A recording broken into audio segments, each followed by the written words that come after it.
자, 오늘은요 요한계시록 19장을 보겠습니다. 이 23번째 강의인데요, 이제 거의 끝나가고 있습니다. 지상 재림과 아마겟돈 전쟁이라는 주제로 강의를 하겠습니다. 우리가 19장 전반부는 지난번에 이제 어린 양의 혼인식을 공부할 때 배웠었고, 오늘은 이제 후반부부터 볼 텐데요. 교재를 갖고 계신 분들은 제4권 13페이지를 보시면 되겠습니다. 이 시간 주제의 구절인데요, 요한계시록 19장 11절에서는 또 내가 하늘이 열린 것을 보니 흰 말이 보이더라. 그 위에 앉으신 분은 신실과 진실이라 불리며 의로 심판하고 싸우시더라 그랬습니다. 지난번 강의에서 우리가 어린 양의 혼인식 잘 배웠었는데, 바로 이 어린 양의 혼인식이 끝나면 예수 그리스도께서 신부인 교회와 함께 지상으로 내려가시게 되는 것입니다. 그리고 셋째 하늘에서 이렇게 어린 양의 혼인식이 펼쳐지는 동안 이 땅의 왕들은 아마겟돈으로 집결하기 위해서 군대를 모으게 될 것이에요. 적그리스도의 군대죠.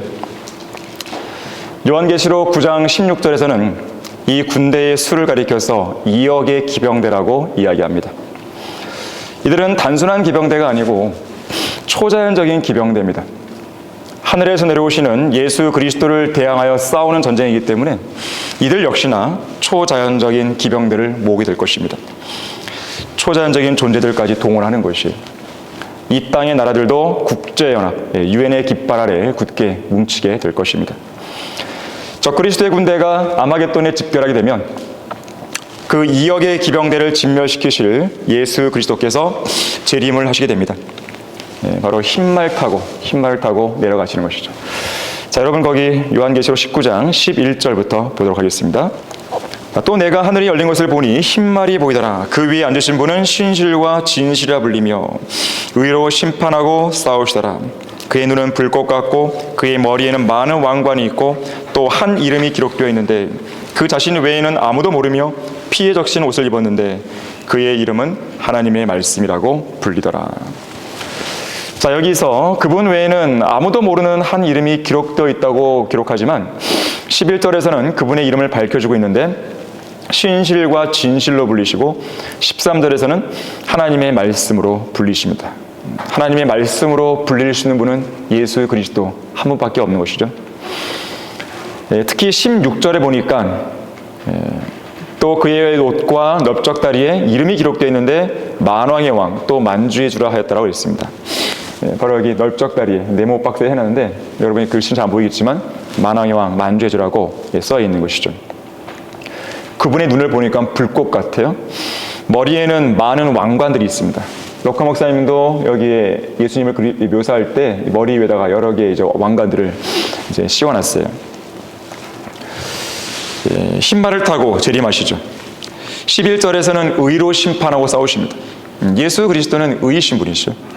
15절에서는 입에서 나오는 예리한 칼로 민족들을 치시고 맹렬한 진노의 포도즙틀을 밟으십니다. 자, 그래서 13절에서 보듯이 주님은 피에 적신 옷을 입었다고 묘사하고 있어요. 자, 이처럼 만왕의 왕이신 예수님께서 가장 앞에 선두에 서셔서 이 하늘의 군대를 지휘하실 것입니다. 본문 14절에서는 하늘에 있는 군대들이 희고 정결한 세마포를 입고 흰 말들을 타고 그분을 따르고 있다고 말합니다. 흰 말 타신 예수 그리스도를 뒤따라 내려올 주의 군대에 관한 묘사죠. 예수님처럼 흰 말들을 탄 기병대입니다. 성경에는 주의 기병들에 대한 묘사가 몇 군데 나오는데요. 여러분들이 메모를 할 수 있으면 써보세요. 하박국 3장 8절에 보니까 주께서 주의 말들과 주의 구원의 병거들을 타셨나이까? 라고 묻고 있습니다. 하박국 3장 8절에서. 또 같은 장 3장 15절에 보니까 주께서는 주의 말들을 타시고 바다 곧 큰 물 무더기를 통과하셨나이다 그랬습니다. 큰 물 무더기, 유리바다죠. 깊음이죠. 둘째 하늘과 셋째 하늘 사이에 있는 유리바다, 그 큰 깊음을 통과해 오시는 거예요. 큰 물 무더기입니다. 또 솔로몬의 노래 6장 12절에 보니까 암미 나딥의 병거들 같다라고 말씀합니다. 암미 나딥의 병거들. 또 시편 68편 17절에 보니까 하나님의 병거는 2만이요 천사들도 수천이라고 했습니다. 하나님의 병거가 2만이요 천사들도 수천이에요. 또 이 병거들은 열왕기하 2장과 6장에 보게 되면 열왕기하 2장에서는 엘리야를, 열왕기하 6장에서는 엘리사를, 그들을 호위하기 위해서 각각 호위하기 위해 나타났던 불병거들, 불말들로 편성된 군대로 제시가 됩니다. 말들이 등장하네요. 말들이. 혹자는 그러죠. 아니 요즘 같은 세대가 어떤 시대인데, 기계화 이런 시대인데 무슨 말들이 전쟁에 나오냐, 이렇게 얘기한단 말이에요. 재림 때도 재림 때지만 에스겔 38장 4절과 15절에 보게 되면 휴거 이후 어느 시점 또는 곡과 마곡의 전쟁에서 러시아가 이스라엘을 공격해 오는데 그때 등장하는 무기가 바로 말입니다. 이 기마부대예요. 기마부대. 러시아는 공군력의 지원을 받아서 기마부대로 공격하는 것이에요. 실제로 오늘날 러시아에 가게 되면 전 세계 말의 70%를 보유하고 있음을 알게 됩니다. 전 세계에 말이 있는데 그 중에 70%가 다 러시아에 있는 거예요. 지금 역시도 영하의 날씨에도 견딜 수 있는 특수종의 말들을 길러내고 있습니다. 미국이나 다른 나라들이 대륙간 탄도미사일, ICBM이나 전투기, 항공모함 등의 거기에만 치중하는 사이에 러시아는 기마부대를 은밀히 준비하고 있는 것이죠. 6.25 한국 전쟁 때도 한꺼번에 5,000명이나 되는 러시아의 기병들이 단시간 내에 들키지 않고 압록강을 건넌 적이 있었습니다. 자, 이처럼 미래 전쟁에서는 재래식 무기로 보이는 말과 병거가 다시 사용될 것이에요. 재림 때 주님과 함께 내려오는 군대 역시 기병들입니다. 자, 그런데 이 기병들로 구성된 주의 군대의 편제를 보게 되면 두 부류예요. 두 군대. 자, 솔로몬의 노래 6장 13절을 보겠습니다. 솔로몬의 노래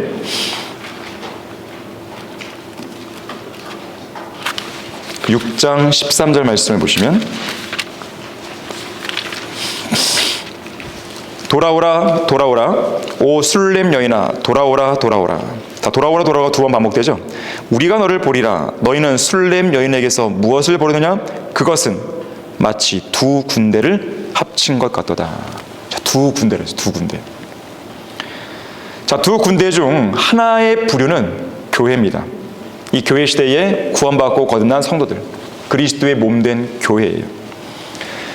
우리가 요한계시록 19장을 공부하고 있는데 19장 14절에서는 하늘에 있는 군대들이 희고 정결한 세마포를 입고 흰 말들을 타고 그를 따르더라라고 말씀합니다. 앞선 19장 7절 8절에 보게 되면 희고 정결한 세마포를 입은 존재가 누구인지를 밝혀주죠. 어린 양의 혼인식의 신부입니다. 교회예요. 자, 이렇듯 교회는 대환란 전에 휴거되어 셋째 하늘에 있다가 대환란이 끝날 무렵에 재림하시는 주님의 뒤를 따라서 이 땅으로 내려옵니다. 자, 교회는 어린 양의 혼인식 때는 아름다운 신부지만 재림 때에는 용감하고 늠름한 군사의 임무를 맡게 되는 것이죠. 그래서 교회는 군인 같은 신부예요. 군인 같은 신부.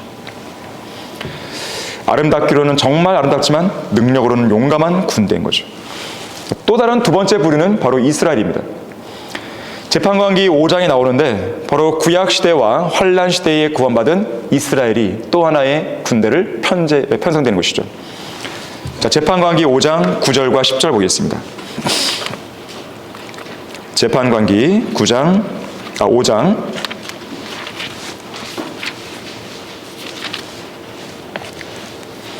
자, 9절과 10절을 보게 되면 여러분들이 이 재판관기 5장 전체는 일종의 예언인데 이 대환란 때 있을 아마겟돈 전쟁을 보여줍니다. 재림에 관한 내용이에요.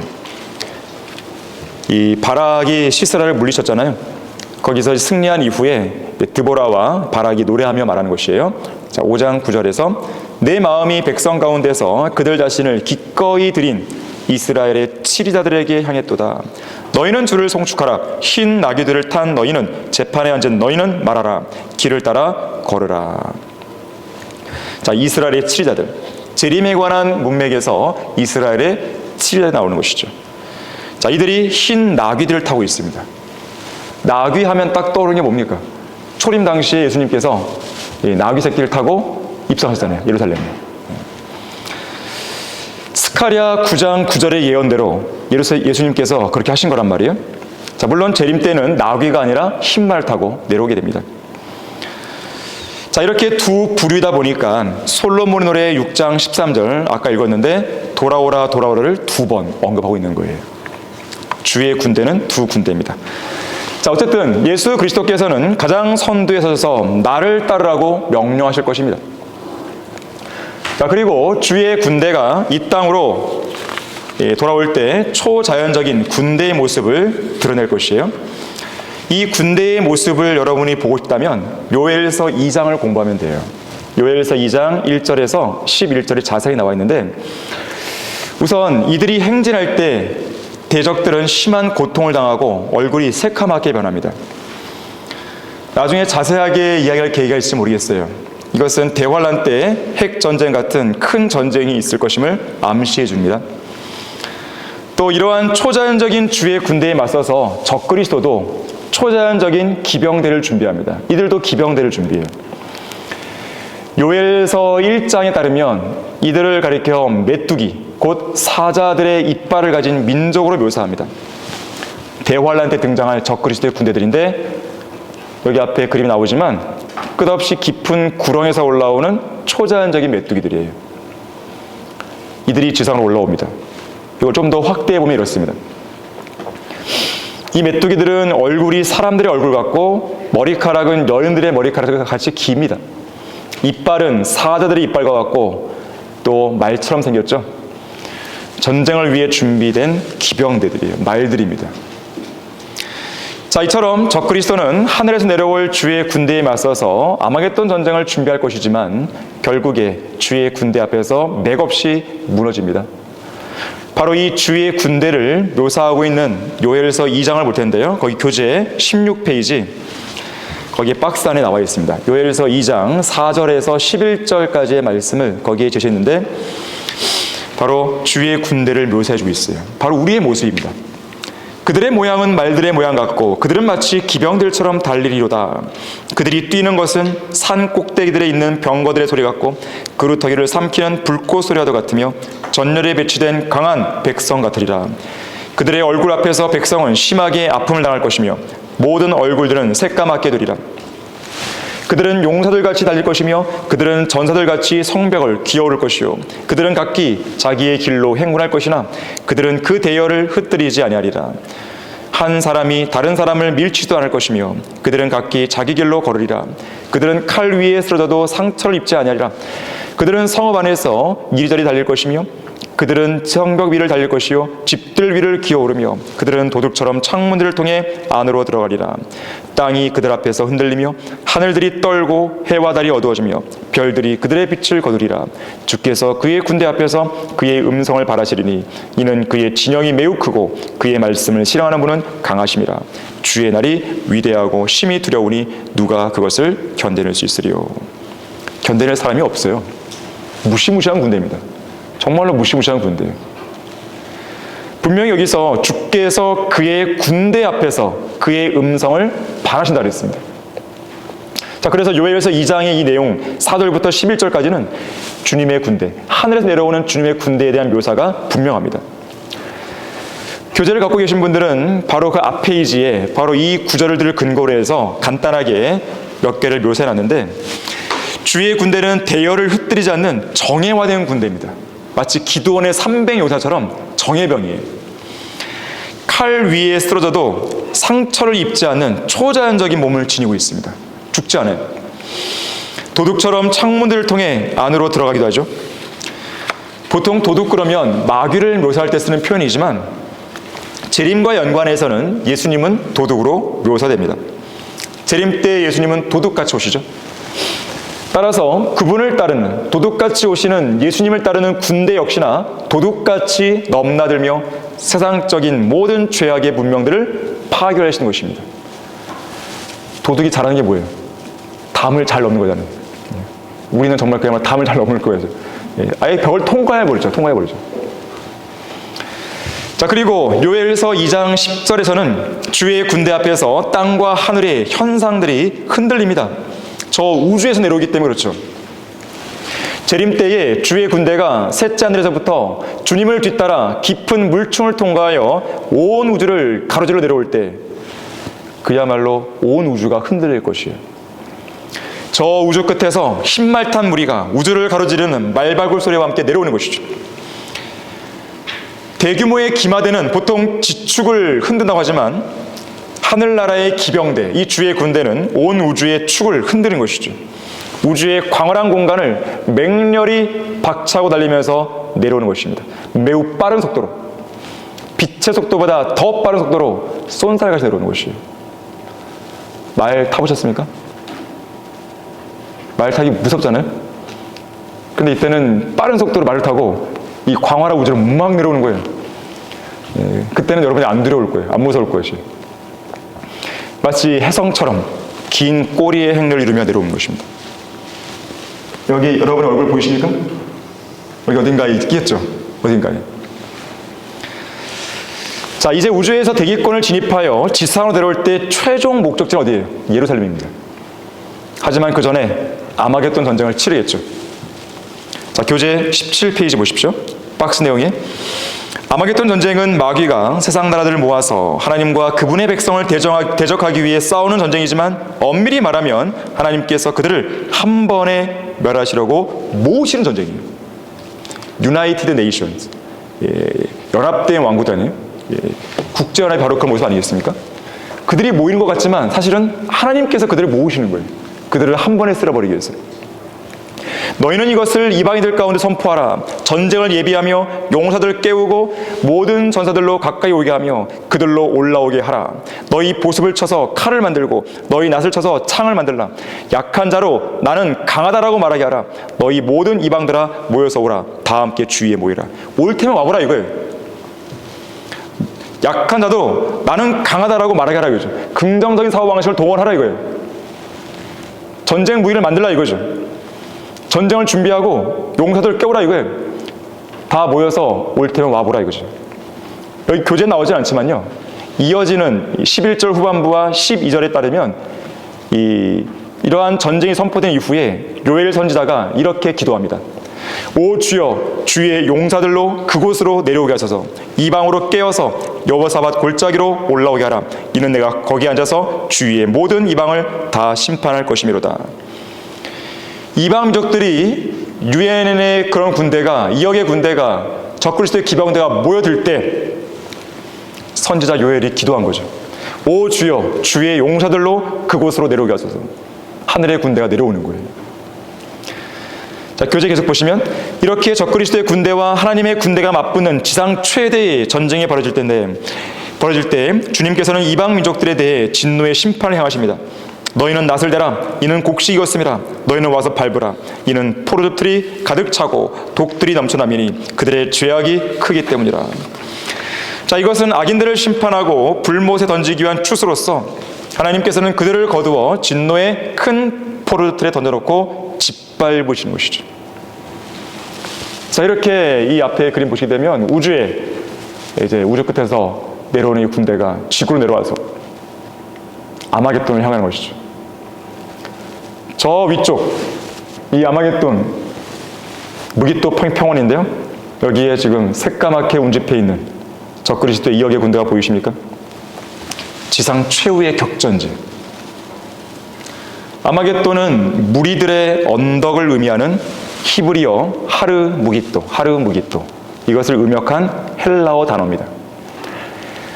아마겟돈은 위치를 보게 되면 이게 이스라엘 땅 지도 일부인데요, 바로 서쪽 지중해 인접한 칼멜산에서 갈릴리 호수까지 이르는 거대한 언덕이자 평원입니다. 칼멜산에서 흘러내려오는 이 키손강으로 인해서 무기토 골짜기가 형성되는데 이 골짜기 위 양쪽으로는 평원이 넓게 펼쳐집니다.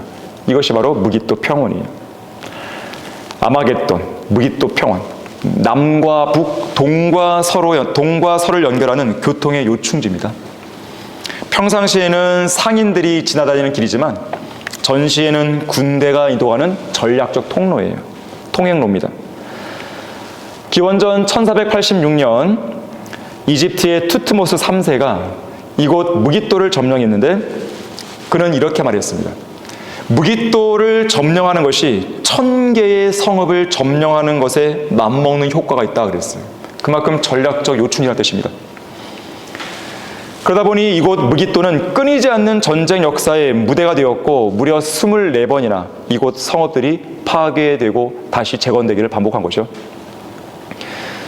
이 열왕기하 9장 27절에서는 남왕국 유다의 아하시아 왕이 북왕국 이스라엘 예후의 손에 의해 무깃도에서 죽임을 당하죠. 열왕기하 23장 29절에서는 남왕국 유다의 요시아 왕이 이 이집트, 그러니까 바빌론 군대와 싸우기 위해 북진하는 이집트의 파라오 군대와 쓸데없이 싸웠다가 거기서 전사하죠. 여기 나온 이제 사람은 나폴레옹인데요. 1798년에 나폴레옹은 이 무깃도에 주둔하게 됩니다. 그 다음 해인 1799년에 터키 군대와 전쟁을 했어요. 당시 나폴레옹은 무깃도 평야에 대해서 이렇게 말했습니다. 전쟁을 위해서 이곳보다 더 좋은 장소는 없다 그랬어요. 또 한 명을 소개하면 알렌비 장군입니다. 1917년 제1차 세계대전 당시에는 이 영국의 알렌비 장군이 이곳 무깃도에서 터키 군대와 싸워 승리한 적이 있습니다. 그리고 1948년에는 이스라엘이 아랍 동맹국들과의 전쟁에서 승리하기도 했죠. 한편 재판관기 4장에서는요. 바락이 무깃도로 들어가는 입구인 하로셋, 곧 키송강 근처에서 시스라의 군대를 진멸시키기로 했습니다. 전쟁이 일어날 만한 아주 최적의 장소인데 바로 이곳에서 지상 최후의 전쟁이 벌어지는 곳이죠. 장차 재림하실 예수님께서는 바로 이곳 무깃도 언덕, 곧 아마겟돈에 적그리스도를 중심으로 집결해 있는 유엔의 2억 명의 군대와 싸우시는 것이죠. 바로 이곳으로 적그리스도의 초자연적인 기병대가 집결할 것이고 그들은 하늘에서 내려오시는 예수 그리스도의 초자연적인 기병대에 맞서 싸우는 것인데 그야말로 무모한 싸움이 되는 것입니다. 무모한 싸움. 이 전쟁은 지상 최대의 전쟁이지만 아주 빠른 시간 내에 끝날 것입니다. 이유는 분명하죠. 하늘의 군대를 이끄시는 만왕의 왕 주 예수 그리스도께서 이들을 맹렬한 진노 가운데 단시간에 짓밟을 것이기 때문에 그렇습니다. 이 전쟁은 수많은 군대를 이끌고 가지만 실제로 적들을 물리치시고 완전히 짓밟는 것은 예수님께서 혼자 하십니다. 자, 여러분들 이사야 63장 보겠습니다. 이사야 63장. 이 그림을 잘 묘사해주고 있는 본문이 나오는데요. 1절에서 4절까지 말씀입니다. 보스라에서 물들인 옷을 입고 에돔에서 오는 이가 누구인가? 그의 의복이 화려하고 그의 능력의 위엄으로 거니는 이가 누구인가? 의로 말하는 나니 구원할 능력이 있는 나로다. 어찌하여 뇌 의복이 붉으며 뇌 옷이 포르르트를 밟는 자 같은가? 나는 홀로 포르르트를 밟았고 백성 중에 나와 함께한 자가 아무도 없었도다. 나의 분함으로 그들을 밟고 나의 진노함 속에서 그들을 짓밟으리니 그러면 그들의 피가 내 옷에 튀어서 내가 내 의복을 모두 얼룩지게 할 것이라.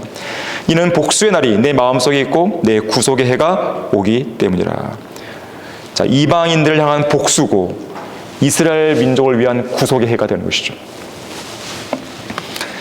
자, 그야말로 영광스러운 위대한 승리를 이루십니다.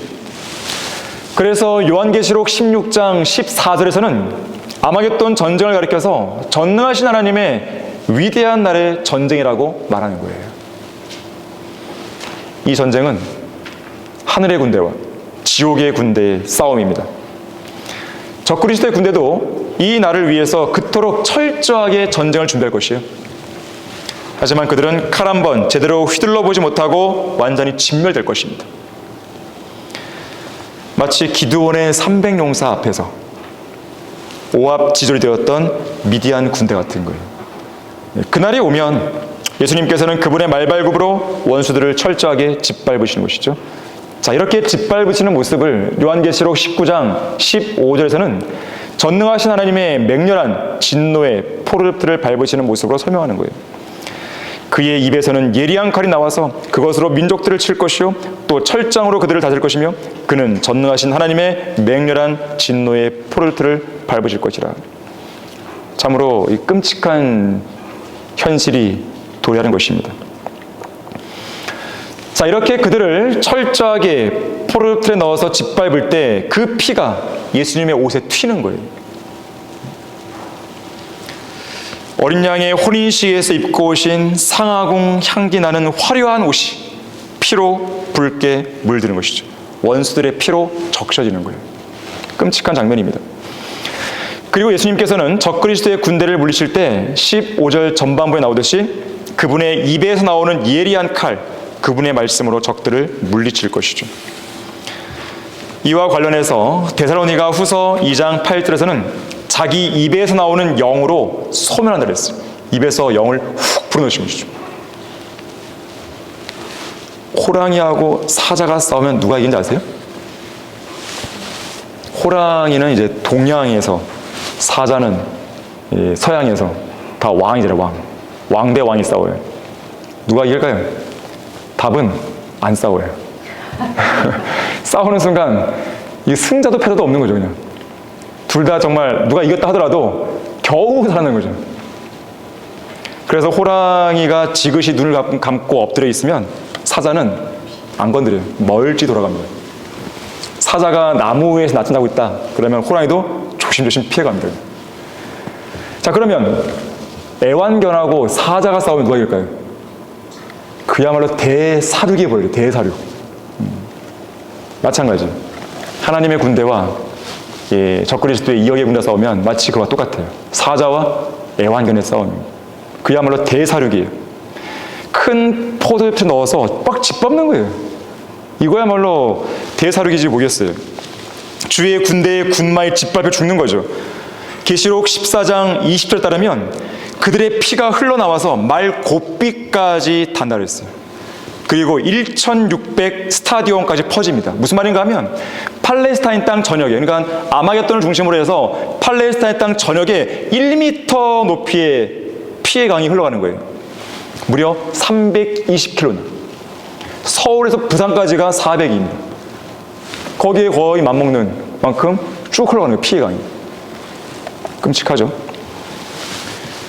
이처럼 예수님께서는 그분의 입에서 나오는 칼로, 입에서 나오는 영으로 아마겟돈 전쟁에 집결해 있는 적그리스도 군대를 순식간에 소멸시키는 거예요.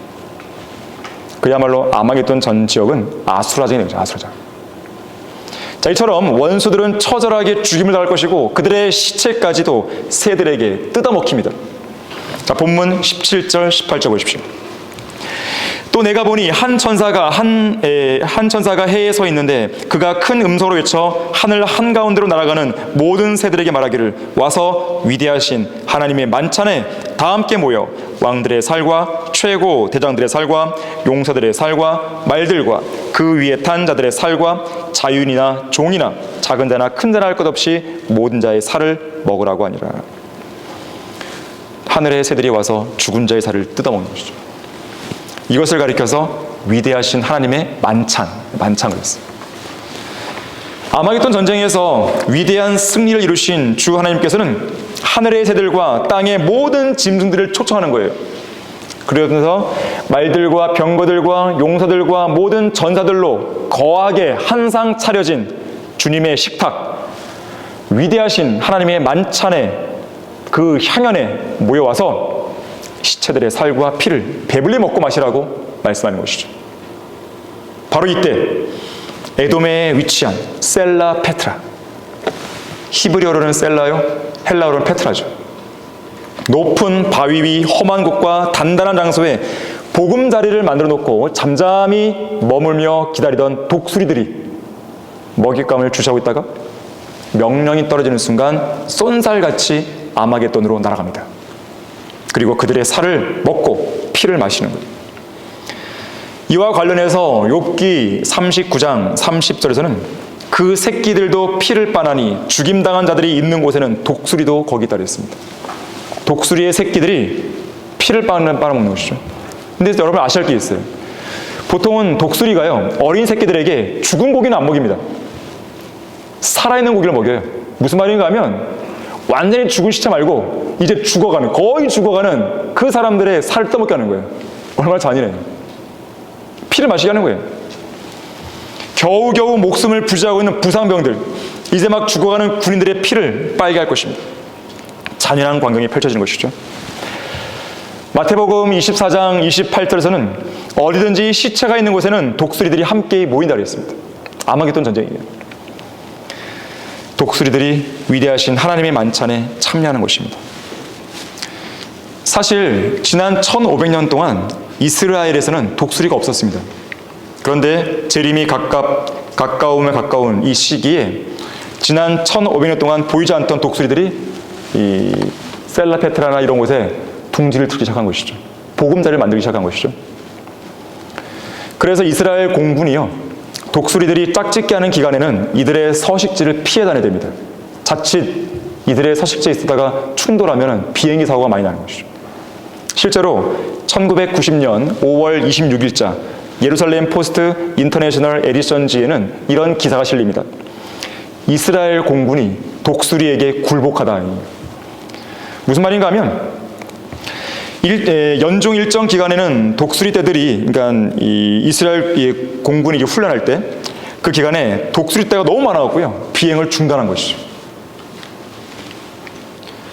이 새들이 모여드는 장소가 바로 이곳 무기토 골짜기고 셀라페트라고 그런 것입니다. 자, 이렇게 아마겟돈 전쟁이 마무리될 무렵 짐승 곧 적그리스도와 그를 도왔던 거짓 선자는 산채로 붙잡혀서 불못에 던져지는 것이죠. 거기 본문 마지막 부분 19절에서 21절 보십시오. 또 내가 보니 그 짐승과 적그리스도죠, 땅의 왕들과 그들의 군대가 그 말탄분과 그의 군대에 대적하여 전쟁하려고 다 함께 모였더라. 그러나 그 짐승이 잡히고 짐승 앞에서 기적들을 행하던 거짓 선자도 그와 함께 잡혔으니 그는 짐승과 더불어 그 짐승의 표를 받은 자들과 그의 형상에 경배한 자들을 속이던 자라. 이 둘이 유황으로 불타오르는 불못에 산채로 던져지더라. 그리고 그 남은 자들은 말 위에 앉으신 분의 칼, 즉 그의 입에서 나오는 칼로 살해되니 모든 새들이 그들의 살로 배를 채우더라. 자, 이것이 바로 대환란 기간 동안 세상을 지배했던 자들의 종말입니다. 이로써 대환란과 아마겟돈 전쟁이 종결되는 거예요. 참고로 이때 사탄은 불못에 던져지는 게 아니라 끝없이 깊은 구렁이에 갇히게 되죠. 1000년 동안. 자, 이렇게 적그리스도와 거짓 선자가 불못에 던져지고 사탄이 갇히고 나면 만왕의 왕이신 예수님께서 철장으로 이 땅을 다스리십니다. 우리가 아까 읽었었는데 본문 19장 15절에서 주님의 입에서 나오는 예리한 칼로 민족들을 칠 뿐 아니라 철장으로 다스릴 거라고 말씀합니다. 여기 앞쪽 그림에 보게 되면 예수님 뒤에 별이 하나 있죠. 별. 이 별이 이제 다윗의 별로 그분의 보좌가 다윗의 보좌임을 보여주는 거예요. 왼쪽에는 뭐가 있습니까? 양이 있죠. 세상 죄를 제거하신 하나님의 어린 양을 보여주고, 오른쪽에는 사자죠. 유다 지파의 사자죠. 그리고 한 손에는 통치자의 홀을 잡고 있고 다른 한 손에는 철장을 들고 있습니다. 무엇이 철장이고 무엇이 홀인가요? 이게 홀이죠. 이게 홀이고, 긴 거 홀이고, 여기 앞에 쇠막대가 적는 거지. 이게 철장이에요. 철장. 그리고 여기 잘 보이지 않겠지만 이 주위로 사람들이 엎드려 있어요. 이게 막 쫙 엎드려 있어요. 그렇게 이제 럭커 모습이 묘사해놨어요. 자, 이렇듯 예수님의 재림에 관한 예언은 한치의 오차도 없이 문자 그대로 이루어질 것입니다. 자, 결론적으로 시편 24편 9절과 10절에서는 우리가 서두에 불렀던 찬양 가사가 적혀 있죠. 오 너희 문들아 너희 머리를 들라, 너희 영원한 문들아 그것들을 들라. 그리하면 영광의 왕께서 들어오시리라. 이 영광의 왕이 누구신가? 만군의 주시니 그는 영광의 왕이시로다. 자, 예수 그리스도께서는 친실과 진실로 불리시는 분이에요. 마찬가지로 하나님께서는 언제나 신실하시고 진실하신 분으로서 태초에 시작하신 그 왕국에 관한 계획을 이제 곧 완성하고 끝마치신 것이죠. 우주의 그 어떤 존재도 지상의 그 어떤 인간도 하나님의 이러한 계획을 저지시키지 못합니다. 오히려 하나님께서는 성경의 증거와 예언과 인류의 문제에 관한 유일한 해결책인 재림을 받아들이지 않는 모든 인간을 무시해버리시죠. 이것이 바로 인간이 성경을 그토록 증오하고 미워하는 이유입니다. 또한 이것이 인간들이 성경의 길을 제외하고는 어떤 길이라도 가려고 하는 이유예요. 성경이 싫은 거죠. 성경이 사람들을 대적하기 때문에 사람들은 성경을 대적합니다. 하지만 결국은 예수 그리스도와 그분의 왕국이 영원 무궁토록 승리하는 것이에요. 다니엘 4장 34절과 35절을 제가 발췌해서 읽어드리면 이렇습니다. 그분의 통치권은 영원한 통치권이요 그분의 왕국은 대대에 이르리로다.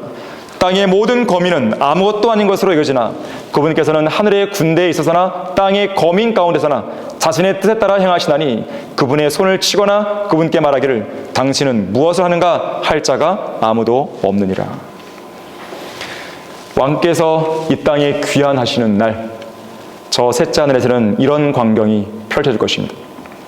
전군 나를 따르라. 이렇게 명령하시는 만왕의 왕의 호령에 따라서 영광스러운 출정을 알리는 하늘 군악대의 찬양 연주가 울려 퍼질 것이죠.